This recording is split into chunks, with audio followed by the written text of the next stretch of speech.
If you had told 17-year-old me, first-generation college student, unsure of her major, her career, that she would one day be called doctor, she may not have believed you. I dreamed of earning a doctorate, but I questioned my intelligence, my ability to balance a doctoral program with a full and part-time job, a husband, and 2 kids.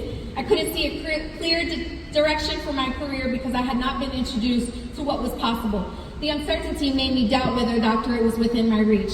I wondered at an earlier age, how does one become an administrator? How do you learn to take the next step? I walked into this program full of imposter syndrome, convinced everyone was smarter than me. 4 years ago, I was overwhelmed reading chapter 3 of a dissertation, but 4 years later, I've written my own. I traveled the world between South Africa and Hawaii. I had the opportunity to lead at the senior level. I gained a plethora of mentors, a true sisterhood, and a new version of myself. I stopped asking for permission and started advocating, and I believed I could, and I did it. In my role as an educator, I've always encouraged people to be comfortable with being uncomfortable. This program helped me live that truth. Strategic, future thinking, and innovative. I bring these strengths to this very space that I am in as a Latina leader. I learned to build meaningful relationships and to believe that I belong in the rooms that I now enter. There are still questions like, how do I use this, and will opportunities come? But I know this much: exposure changes you. And I am no longer behind. I am exactly where I'm supposed to be. So I want to close with a poem. I made it, lo hice. And when I say I mean we, because I did not walk this path alone. By the hands of my mother, who said, fight them with their mind. By my father, the first man I loved, who taught me to stand strong. By my husband, my rock, my life, who held it together while I chased the stream. My true #1 fan, my best friend, my everything. Thank you, love.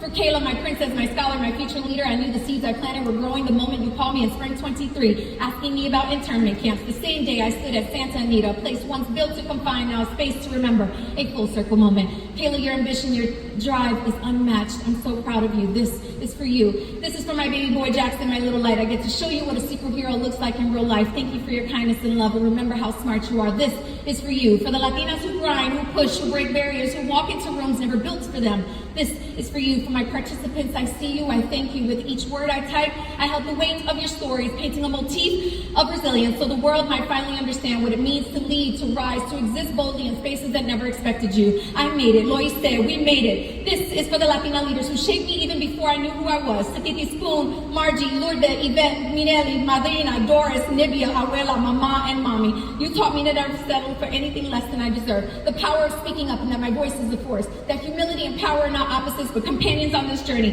To stay true, stay real, and never water myself down to fit in someone else's cup. That authenticity is a form of liberation, and that kindness is a super strength. And that no matter how far I go, staying connected keeps me whole. That knowing my worth is more than important than staying in spaces that do not deserve me. Taught me that caring for others is not weakness, but the deepest kind of strength. And for my mother, the matriarch in my life, you taught me I can do anything.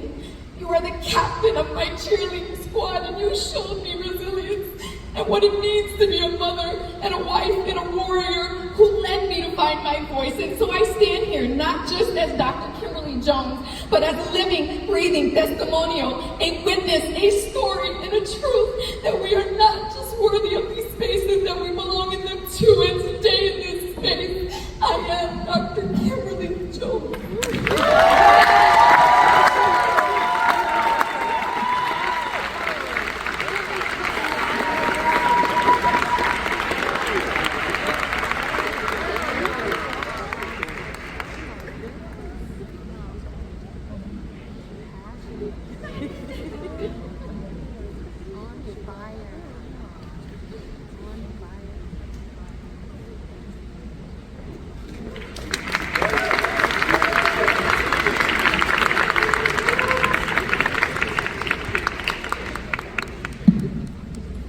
It's my pleasure to introduce Dr. Veronica Arrowwood from the 2020 cohort.